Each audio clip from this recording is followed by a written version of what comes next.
how and to what extent can you, if anything, can be done to limit civilian casualties and suffering in the weeks to come?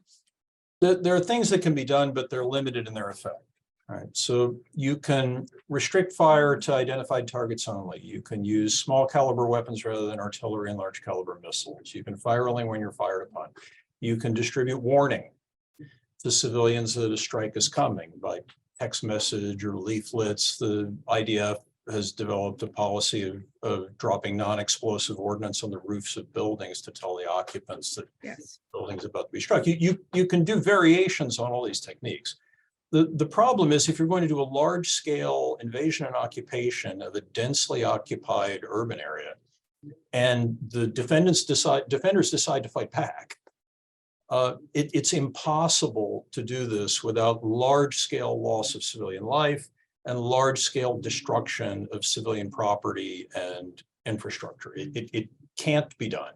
There is no precision weapon in the world that can kill a fighter in the midst of a collection of non-combatants and not wound any of the non-combatants, and do this on the kind of industrial scale you would need to do it to reoccupy Gaza, much less if this war expands.